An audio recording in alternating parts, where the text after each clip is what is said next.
Hello అండి, అందరికీ నమస్కారం. ఆంధ్ర ప్రజలకి ఒక విషయం చెప్పాలనుకుంటున్నానండి.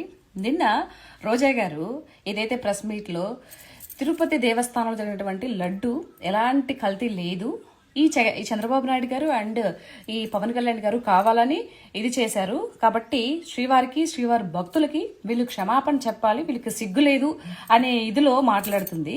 అమ్మ రోజా, ముందు నీకు సిగ్గుందా? బురదలో పంది బ్రతుకుతుంది, నేల మీద నువ్వు బ్రతికి మాట్లాడుతున్నావు. వేస్ట్ అనిపించట్లే జీవితాలు? దేవుడికి ఎంతో ఇష్టంగా భక్తిగా పూజ చేస్తారు ప్రతి ఒక్కరు, నువ్వు కూడా చేస్తావు. కానీ నీ దొంగ పూజని నిన్న నువ్వు మాట్లాడిన మాటలతో క్లియర్ కట్గా అర్థమవుతుంది. ప్రజలకు మొత్తం, ఆంధ్ర ప్రజలకు మొత్తం కూడా అర్థమైంది.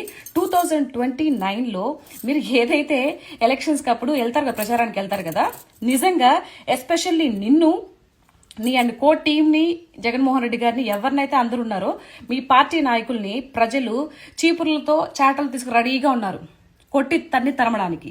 అది నువ్వు గుర్తుపెట్టుకోవాలి. వైవి సుబ్బారెడ్డి ఎవరమ్మా? ఎవరు వైవి సుబ్బారెడ్డి? జగన్ అనుచరులు కాదా? ఇంతకుముందు టీడీకి చైర్మన్గా పనిచేయలేదా? మరి ఆయనే లడ్డులో కల్తీ జరిగిందని చెప్పి ఒప్పుకున్నాడు. కళ్ళేమన్నా దొబ్బాయా నీకు? దొబ్బాయా అంట. నిన్న జోగి రమేష్ గారి దగ్గరికి నువ్వు ఏదో పరామర్శించడానికి వెళ్ళినప్పుడు ఏం చెప్తున్నావు? తిరుపతి లడ్డుకు కల్తీ జరిగింది, అందరికి తెలిసిపోయింది అని చెప్పేసి పాప కెమెరా ఎక్కడ లేదనుకొని నిజాలు మాట్లాడేశావు. యాక్టింగ్ ఎంతసేపు చేయగలుగుతావు రోజా? నువ్వు ఎన్ని రోజులు చేయగలుగుతావు? నిజాలు ఎప్పటికైనా ఆ పైన దేవుడు విగ్రహం అనుకుంటావేమో, సాక్షాత్తు మనిషి ఆయన ఏదో ఒక రూపంలో బయట పెడతాడు. మీ పతనం అనేది కూడా స్టార్ట్ అయిందని నేను అందరికి చెప్తున్నాను. ఏదో నువ్వు విర్రవీగిన మాటలు ఏవైతే ఉన్నాయో అవి నీ దగ్గర లేకపోతే నీ వాళ్ళ దగ్గర మాట్లాడుకో. సిగ్గు లేదు, బుద్ధి లేదు.